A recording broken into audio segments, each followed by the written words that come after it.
Hi, this is Sainath from the People's Archive of Rural India, PARI.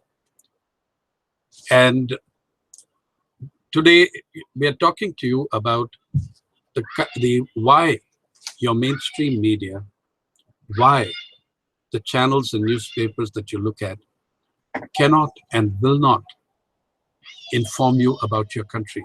In fact, most of them do not cover more than 8 to 10% of your nation.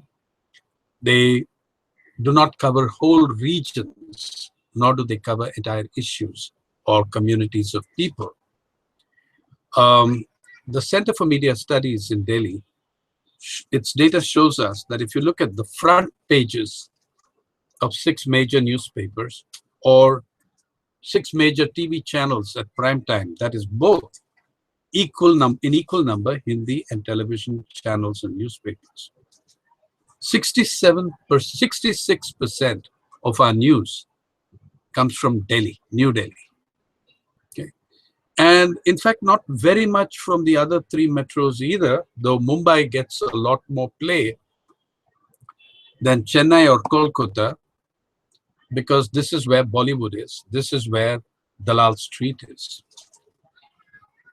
In the People's Archive of Rural India, we found that if you map India as zones, as evolved historical zones or as natural physical regions, there are nearly 95 such regions. For instance, Bundelkhand, which spreads out across both Madhya Pradesh and UP, or Malabar in Kerala, these are both naturally evolved and historically evolved regions. Less than 8 to 10 of these regions figure in mainstream media coverage. They cannot and will not cover these because they do not see these as revenue yielding.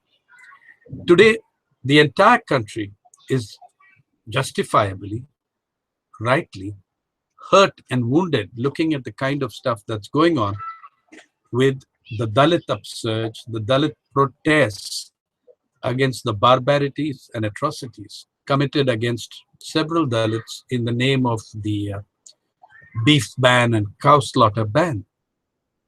Yet, it obviously comes as a total surprise to millions of readers and viewers because this is not what the media cover.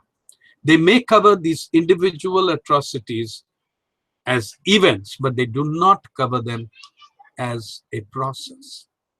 So what happens is that you suddenly read about an outbreak, a huge riot, a terrible bout of violence like the one you have seen in the model state of Gujarat, but you do not know that process that led to that. And it's not as if that the oppression of Dalits is only about an event in Gujarat or one in Maharashtra. It isn't at all so. Okay. And yet, what is the coverage of, say, Dalits as a community?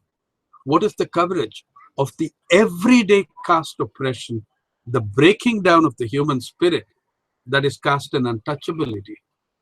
You do not have systematic coverage for that. You do not have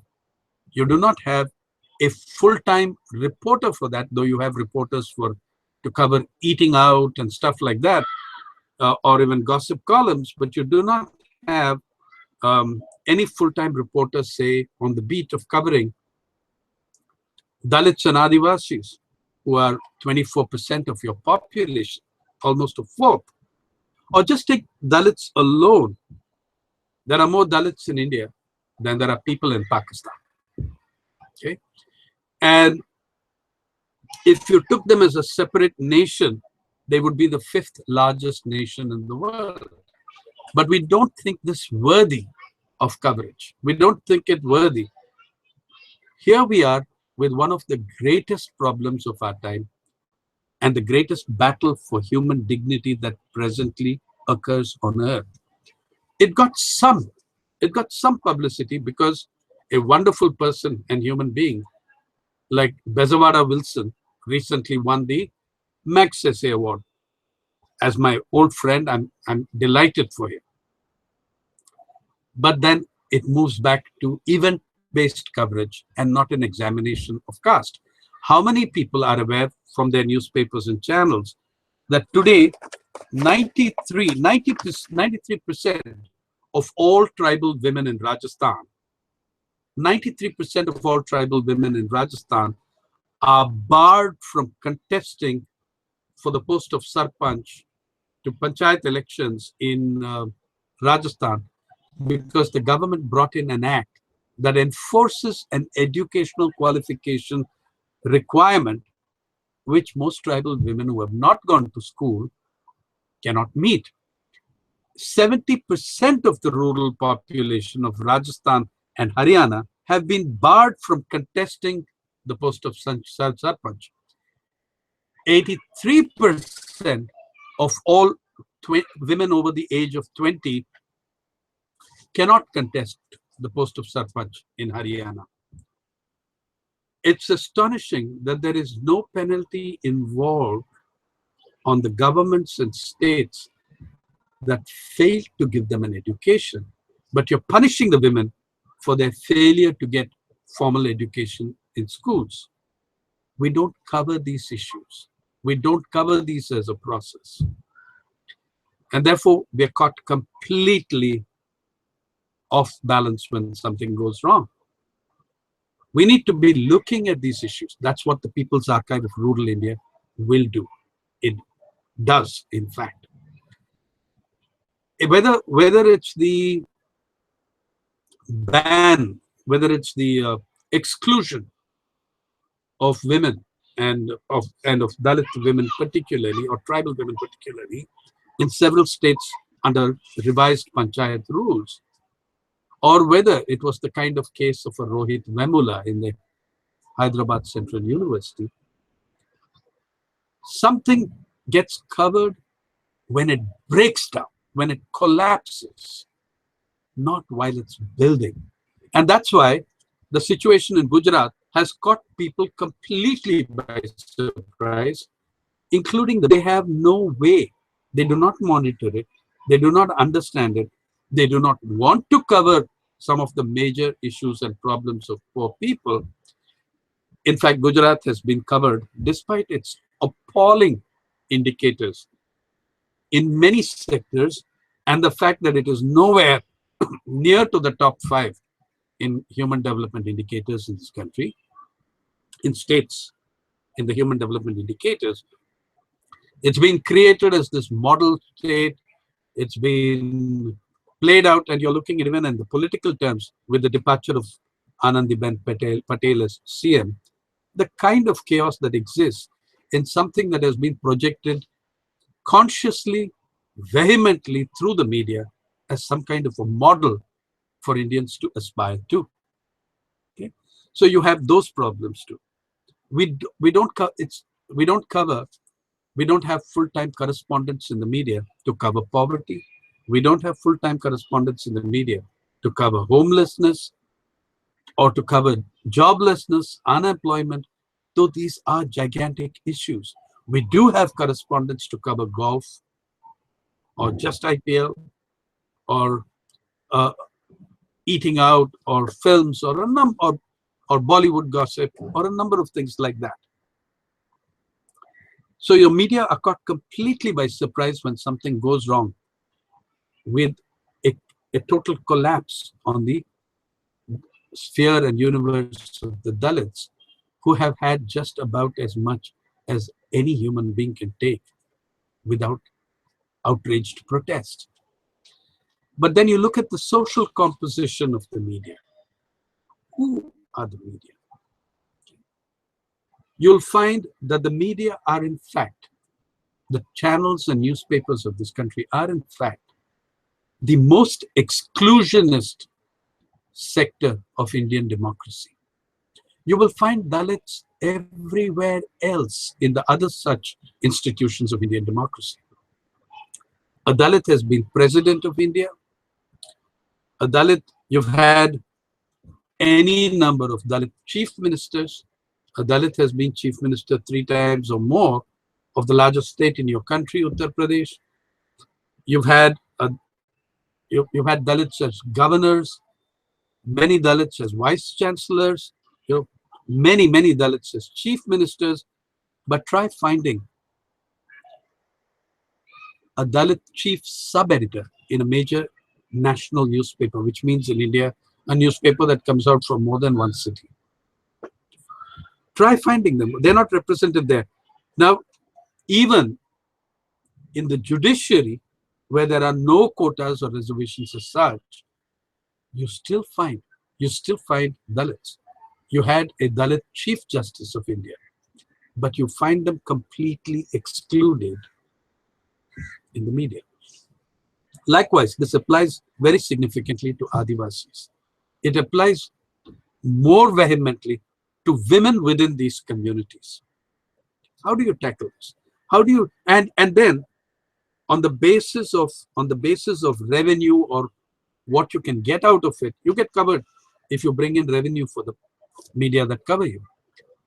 On these basis, the economic and social inclusion and exclusion,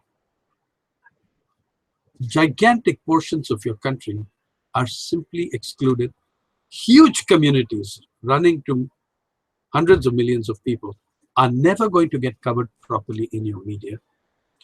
You have no, and then we are shocked and appalled when something breaks down totally and we have no knowledge, no idea of where did it go wrong.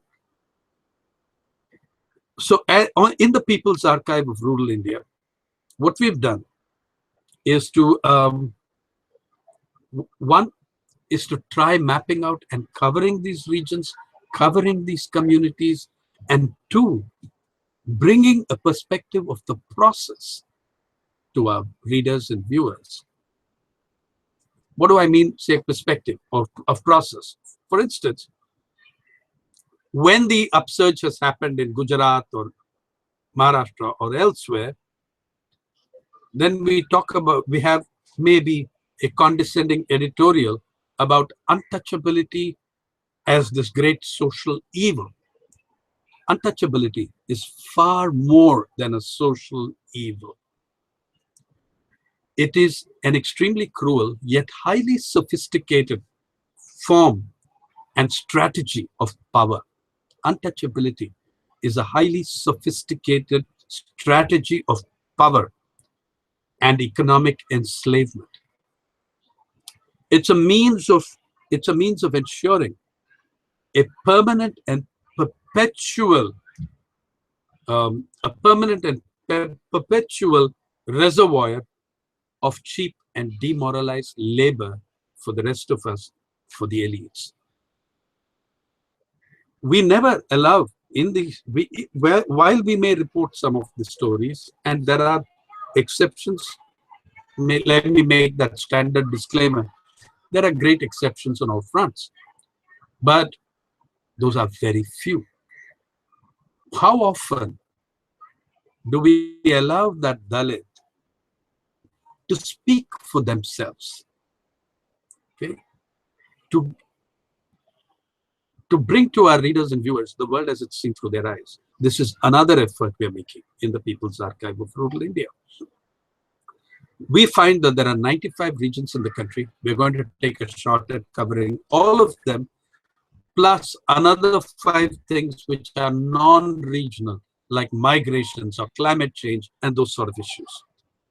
We're going to try doing that by placing a PARI fellow, a People's Archive of Rural India fellow, in every single one of those 195 regions.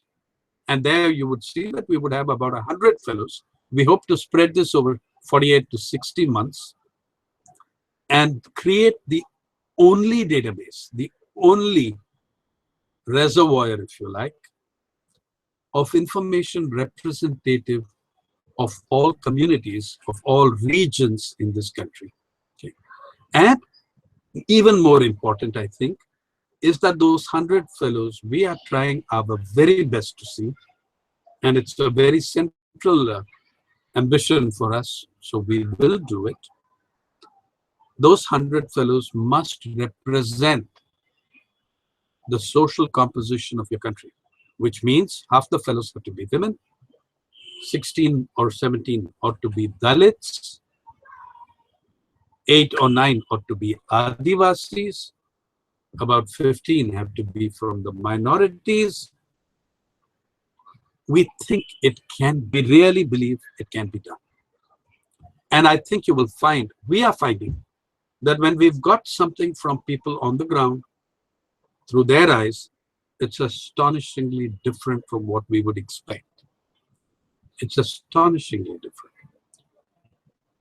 In the process of a very, very narrow social strata covering the Indian nation, or rather pockets of Delhi, pockets of Mumbai, South Delhi, South Mumbai, Dalal Street, Bollywood, pockets of Chennai or Kolkata. In the process of doing this, I think we are living an existence completely disconnected from the most diverse and dynamically diverse societies on earth. Yeah. Rural India is 833 million people in the 2011 census. 833 million people speaking 780 languages. Now, a multilingual site in India means English and Hindi. Okay? And sometimes somebody may actually throw in one more language. We hope on PARI that we will cover and write in and produce material in as many languages as for which we have volunteer translators. Since our effort is not revenue driven, since we are a non-profit, it's not revenue driven. It's not about making money. It's not about selling products. We do not have advertising. Since all these principles apply to the People's Archive of Rural India, we have a much better chance of actually capturing, reflecting diversity, dissent, different voices, different perspectives. And to do that through the everyday stories of everyday people, stories told through the everyday lives of everyday people. For this, we have begun a drive to be able to fund ourselves on this. We're going to have 100 fellows in 5 years. Okay? Each of those is going to cost, the fellow will get 2 lakhs. And when you've looked at the contingencies, the administration, all of this, you're looking at a project that over 5 years will cost maybe 3.5 to 4 crores, without counting what the people or the core group of PARI puts in to it from their own pockets. So we really, really invite you to look at the People's Archive of Rural India. The URL is www.ruralindiaonline.org. I repeat, ruralindiaonline.org. Rural India Online is one word. And if you feel us worthy of your support, just go up there to the donate page and read about this project. Read about what we call the Cover Your Country effort. Yeah.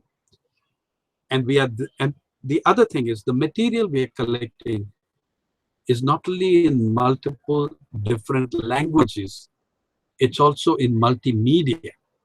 We do not run a newspaper online and call it digital. We try bringing, it is a visual driven site. We have videos, talking albums, resources, an online library of documentation on rural India.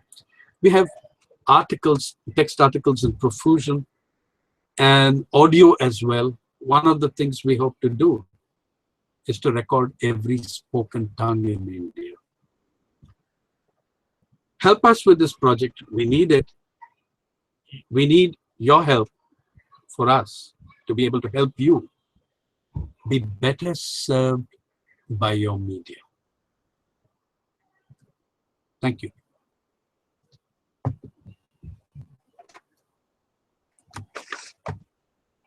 I find that there are already some questions here. Uh, Please know that you can use the chat. There is a group chat option on this YouTube thing and on Google Hangout as well. You have that option. So please use the chat option and send in questions. One of those which is already coming is, one is from Suraj Reddy. I wish to contribute to your PARI initiative. Suraj, welcome to the PARI community. Welcome. You can contribute. It doesn't always have to be in terms of funds, though we'd love to have some funds. It doesn't have to be only in terms of money. It depends on what your skills are, what your background is. Maybe you're a good photographer and you can send us pictures. Maybe you're a writer and you can write for us. Maybe you are, maybe you're a techie who can help us. We do need that kind of help. So please do that. You can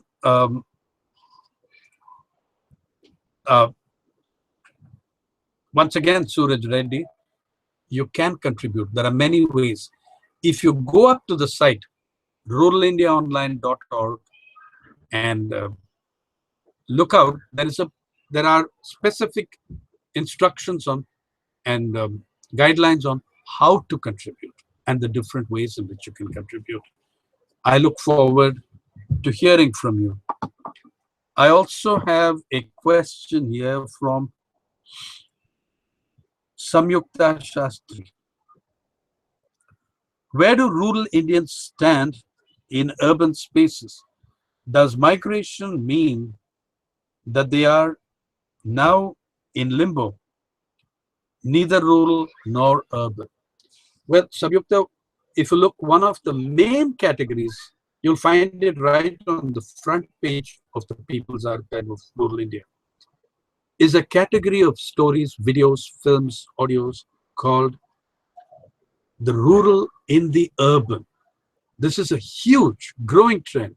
In fact, because of the tanking of agriculture in the countryside, because of the destruction of millions of livelihoods in the last 20, 25 years, migrations are taking place at a pace like never before. If I look at the decade 2001, 2011, and you look up the data of the you look up the data of the census of India on that, it suggests that there were more people migrating, moving about, searching for places to be, coming out of the countryside, going into other parts of the countryside, into small towns in the countryside, into bigger cities in the urban areas, and even the metros. It looks like there were more people doing this in between 2001 and 2011 than even in the decade after partition. So you can look up the census of that time. You can look up the census of our time. It seems to have been the largest mass migrations of human beings. And unlike in the partition, these people were not driven by bloodshed and violence on that kind of scale. They were driven by having their livelihoods destroyed. Of course, there are a few who, I'm a migrant, and given my class background and my resources, I can move about, and each move that I've made in my life has added to my benefits. That same doesn't apply to the class of people who are being forced off their lands, or jobs connected to agriculture, or jobs connected to weaving, or a number of other traditional countryside livelihoods. They are not going for a betterment necessarily. They are going because they have no options. So yes, we do look at rural migrants. In Mumbai city alone, I don't know how many communities there are which have shown up for the first time in the last 10 years. We think there should be in dozens, the number of people who are coming in, the communities that are coming in. So migrations is a huge issue for us. And it is one of those 5 trans-regional issues we would look at in the Cover Your Country campaign under PARI's Cover Your Country um, campaign. I have a question here from Avinash Sharan. Are there any direct efforts you expect in the near future on the livelihood of rural India through this initiative? Avinash, I really do hope so. I do hope so. That by capturing and documenting the incredible and unparalleled diversity and richness of skills in the Indian countryside, that maybe something will come of our initiative as well. Let me mention and say that there are thousands of individual initiatives already on.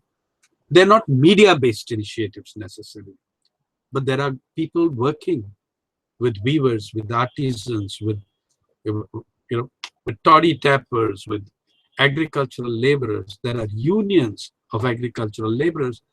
But when you're talking about initiatives, those have to come. They have to be policy driven.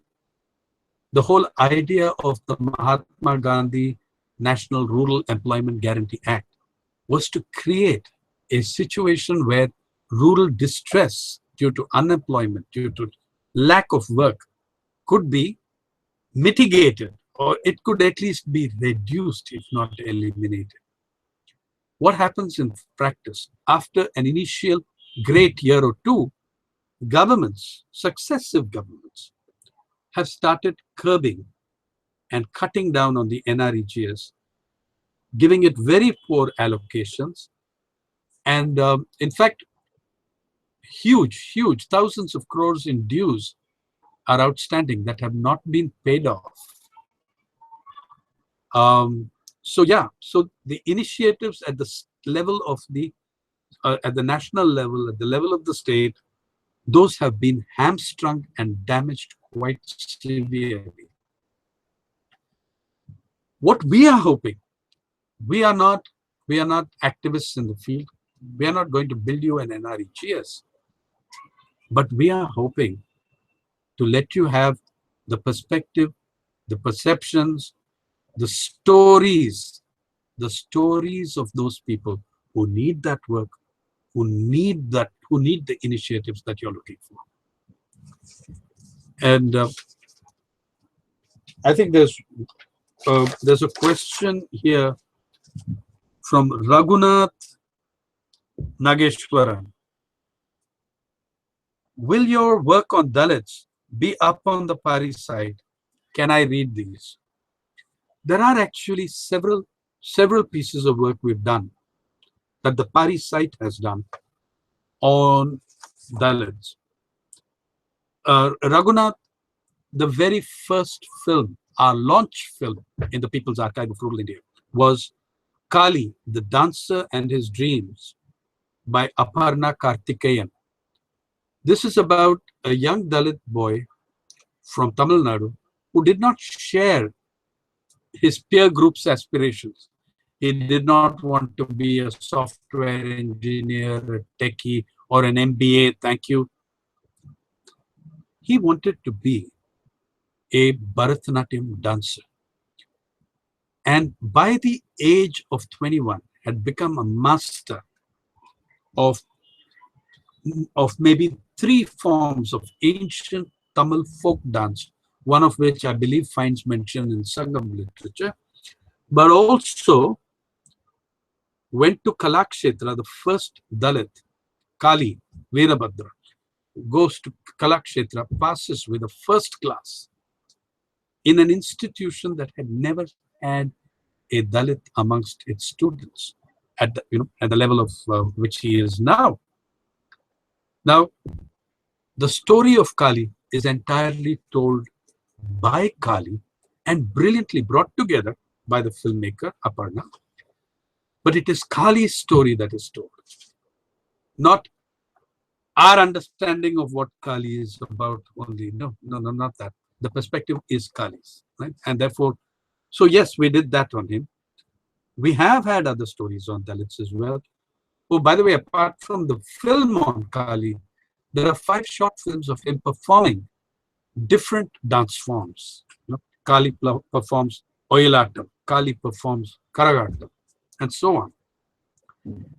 The articles that I did, well, actually, this is, I do intend to put them onto PARI, but I did, in fact, what was the largest series on Dalits between 1998 and 2002 in a journey across 14 states for the Hindus Sunday magazine. I was then a freelancer writing for the Hindu Sunday magazine. And a very large number of those articles are with me. I need to do some upgrading, and you will see those articles. I have a question from Badrinath Jagannathan. How much money should I demand? How much money should I donate to provide representation for one rural reporter? Sorry? Yeah, to provide remuneration for one rural reporter for a year. Badrinath, that is a very generous, very generous idea and notion. I hope you're able to do it. What we are doing is creating fellowships. And what does this fellow do? A fellow is someone who will be a People's Archive of Rural India fellow on a given subject or region for 1 year, but mandatorily must spend 3 months amongst the everyday people of those regions. The reason for the mandatory 3 months is, let's say you're a filmmaker, and we are not just using professional journalists only. We are using, I am a professional journalist of 36 years, comes September 20th, but we are also looking at photographers, we're looking at filmmakers. These are the kind of fellows we have sent out into the rural areas. And sometimes we are also trying to develop those filmmakers, those photographers in those areas itself, from those communities itself. What does a fellowship cost? Well, if you're a filmmaker and you spend 3 months there, it's going to take you 6-8 months to decompress all the material you have to get everything edited. So what does it cost? The aim is that the fellow must get 2 lakhs, a sum of 2 lakhs of rupees, which must cover the mandatory in a given region within the communities of that region. So that would be another 15,000 or so is what we would call a contingency fund for that fellow to come to a training workshop, figure out how some technologies work, or in some cases, actually learn how to use a camera, because the kind of people we are getting into, the kind of social strata we're getting into, will require that kind of training. Plus, there are the administrative costs of it. I guess by the time one fellow's work is done, we'd have spent, including the fellowship, 2.5 lakhs. One can, when you do that, you are supporting that fellow for a year. A rural reporter, that the kind of person, say, working in the small newspapers in the countryside, I think their remuneration annually is pathetic. Many of them are on terms of contract, number of stories done. Most of them have the status of freelancers or stringers. Some of the bigger newspapers have full-time correspondents, even at, say, district, taluka, or lower, district levels. They paid very poorly. The reason why I want that for those 3 months, a person should have at least 2 lakhs, that I spent a lot of my life on fellowships, and I know how poorly paid they are and how unrewarding they are. Harshavardhan Kashyap is asking a question. Welcome, Harshavardhan Kashyap. Do you think aligning with any mainstream media would help further PARI's objectives? That is an excellent question. And the answer is yes. We do. We are here to also influence the mainstream media. We work on Creative Commons. And anyone can download our material provided it's not for commercial purposes.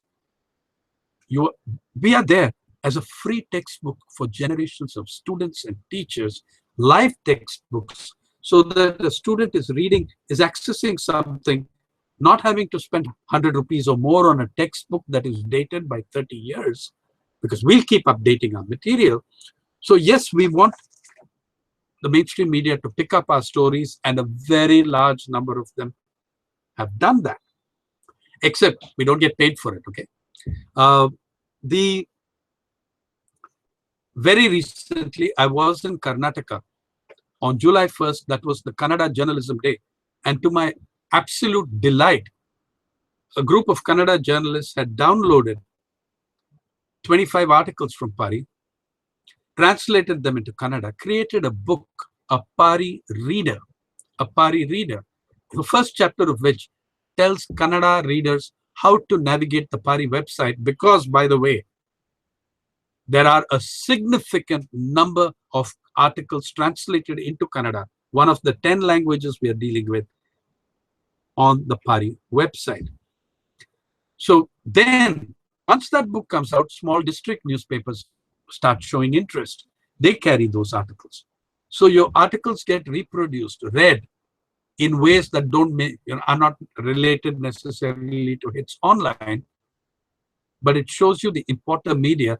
Our understanding is, we are making a complaint against the mainstream media. We are critiquing the mainstream media. If they say, we want to do something about it, help us, we will. Raghunath has another question.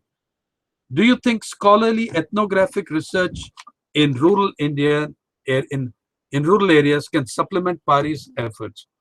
Raghunath, your question really is whether academic work, reports, inquiries, that sort of in-depth studies can supplement PARI's efforts. Yes, first and foremost, PARI represents journalism. So we like to tell stories in a journalistic way. But we have a whole section called resources. Please look at it. Please go to the resources section and look at it. It's an online library where you will find, and we will carry increasingly more, any number of reports in soft copy if they have any coverage of rural India. So you'll find reports of the National Sample Survey Organization, reports of the National Commission for the Enterprises in the Unorganized Sector. You'll find dozens of reports there. I hope that in 10 years, we should say thousands.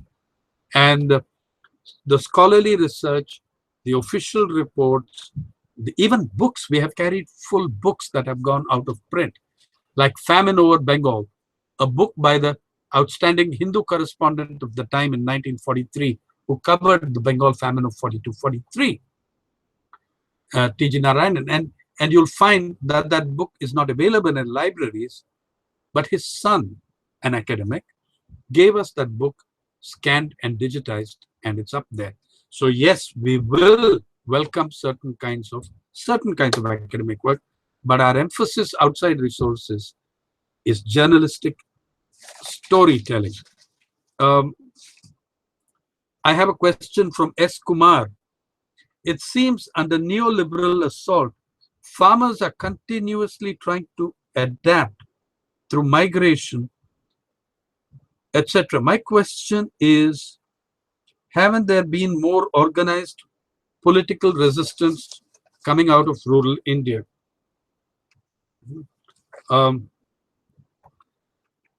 Yeah, and I'm afraid I'm going to have to stop taking on more questions. I've run out of time, and I'm being strenuously... Okay, we'll take a few more that are already there, but I don't think we can take in any more new questions. I'm being strenuously reminded that we are way out of time. But S. Kumar's question is, it seems under neoliberalism, what has been the response in terms of political organization and dealing with the kind of situation that farmers themselves find in? There have been many kinds of responses. One of those responses has been the suicide deaths of hundreds of thousands of farmers. more than 3 lakh since 1995 and 2014. And the 2015 figures should be out any day now. They've started fudging the figures in order to, and by this, by the way, they are helped in this by several journalists and academics who want to play down the suicides as being trivial or due to, or actually very low in number or ratio, because it hurts, it destroys the neoliberal myth of great betterment and benefits from the kind of growth they indulge in. There have been attempts. One of the problems is farmers' organizations are in a serious crisis. You put your finger on it. If they are not politically organized, if they are not organized big time, it's only in a few areas that they are really organized, in a few states that they're really organized. So if they are not organized, they're finished piecemeal, because the battle between them is between them and corporate power, whose strength grows every day, A, because of the policies under neoliberalism that favor corporations, B, because they themselves are writing policies in many cases, and Indian agriculture is a gigantic gold mine for companies that manufacture seed or pesticide and a whole bunch of other things that they do in agriculture and make huge profits out of it at the cost, at the expense of farmers. So yes, getting farmers organized politically, getting their unions, their sabhas, their associations strong, that ought to be the hope and aim of every Indian who who you know who wants to do something for farmers. Migrations, of course, you can. They many of them have migrated indeed. I did a measurement in 2000. I traveled on a bus from Telangana, from Mehboob Nagar to Mumbai once in 1993.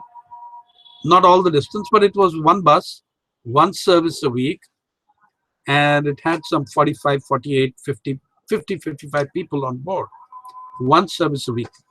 By 2003, the number of buses on the Mehboob Nagar bus to Mumbai, there were 42 services, and we did not count some of the private fly-by-night services.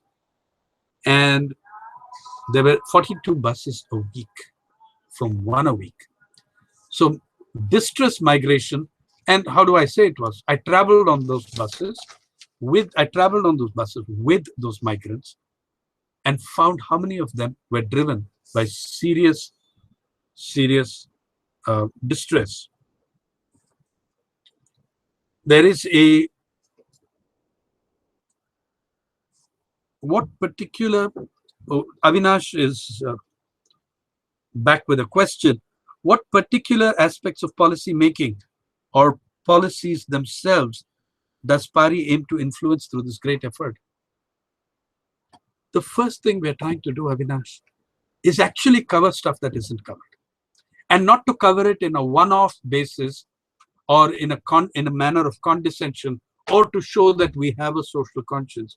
We're covering what isn't covered, systematically and in a structured fashion. What do we hope to impact on? I hope we impact on the reading, viewing public, first of all. It's they who will impact on policies. Maybe we might have a direct impact.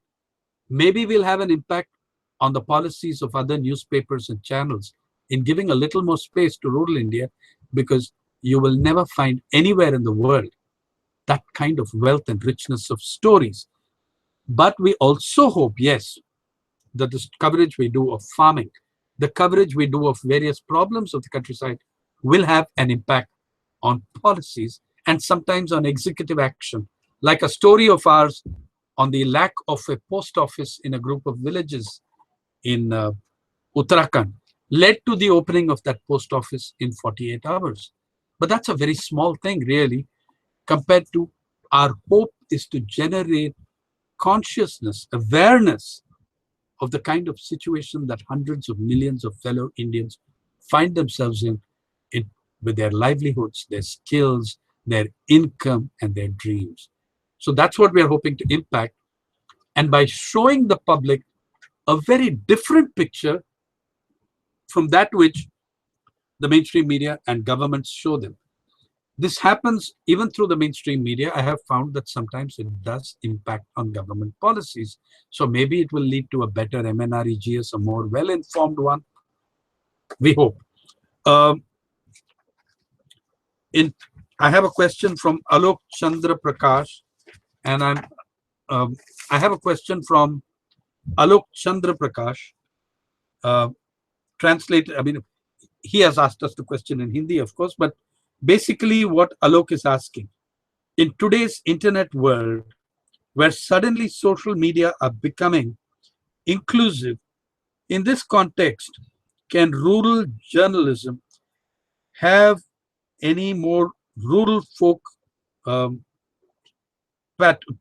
patrons? Can this be possible?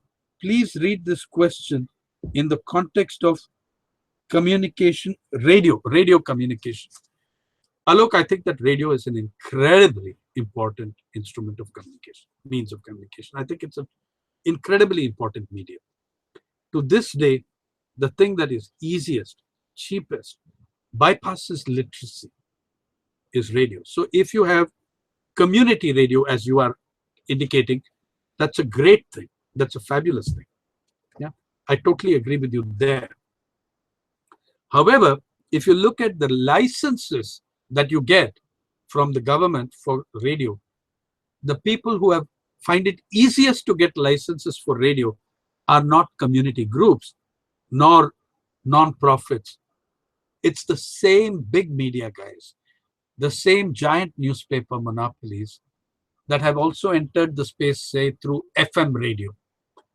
Okay, so that too they control. There is a huge degree of control in that. So I totally agree with you if your argument is that we need to fight for expansion of community radio.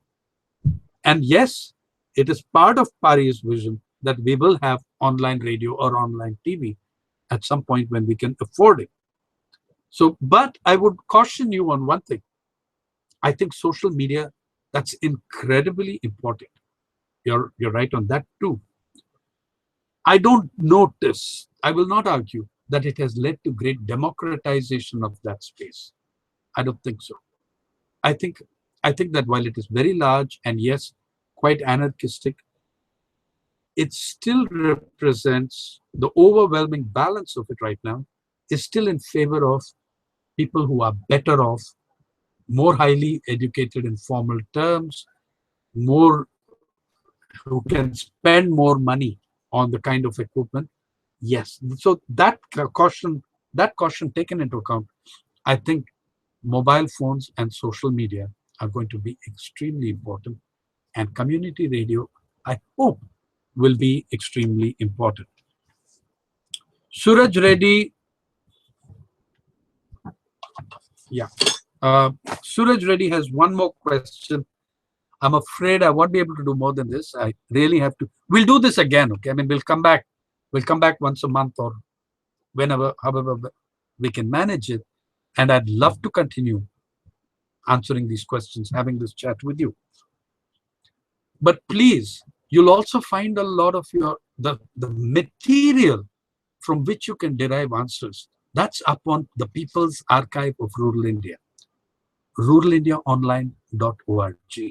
A lot of the questions I find that you're asking me, we have stories up there, we have photo albums up there, we have videos up there that deal with your questions. But Suraj Reddy's questions, why are farmers in Vidarbha and Telangana committing suicide instead of going for a fruit crop? For the last 25 years, 30 years, we have driven people away from food crop, okay, not fruit crop. We have expanded the amount of acreage massively under cash crop. By cash crop, I mean crops like sugarcane, cotton, or soybean, or rubber, or coffee. Cash crops bring better prices. So there is one way of the standard arguments in the 70s, 80s, 90s, and thereafter too was that poor countries should switch to cash crops. They'll earn dollars. That'll bring down poverty.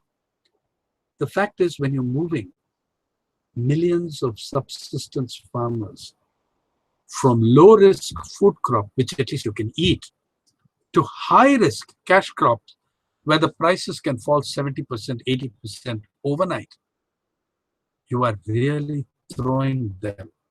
You are throwing them into into a very deep pool with no supporting life jacket. So I will end there, but the suicides themselves have multiple factors behind them, but you'll find a compact core of factors around, say, indebtedness, cultivation costs, the inability to continue under that kind. When cultivation costs increase for an acre of cotton in 15 years by, say, 300, 400%, how does a small peasant take it? So you will find that overwhelmingly the farmers who've committed suicide are cash, not so much amongst food crop farmers. Well, I once again thank all of you for this. It's a very stimulating session for me. You asked questions that I like talking about, that I like answering, but I want to say once again, a lot of where we are, a lot of the questions you're asking, there's enormously interesting material for you in videos, audios, text, photographs on ruralindiaonline.org. And all of it may not be visible to you on the front page. You have to search it. It has a good search engine. And you can look, say, if you're looking, say, today at weavers. Today is the National Handloom Day. We are celebrating handlooms and killing weavers. Okay? So PARI, its entire front page carousel, has a talking album on weavers, which is a talking album is one where captions are given by the photographer in audio form. There is a story, a text story, a photo story on weavers, a text story on weavers, 2 videos, beautiful videos on weavers, one of which won the Silver Lotus just a couple of months ago at the 6th Film Awards in Delhi. So please go up and look at this material, and please, once again, help us do this. We are not a profit-making organization. You have a large group of people spending out of their pockets to be able to get this done. But if we want to get the Cover Your Country effort done and get it covered by a fellowship body that is of the social composition of India, they're going to need help with resources. It can be material resources in cameras and tape recorders and things, but we're going to need financial resources as well. As I said, each fellowship costs 2 lakhs. So I hope you will go up to ruralindiaonline.org and donate generously. And we'll chat again. Thank you.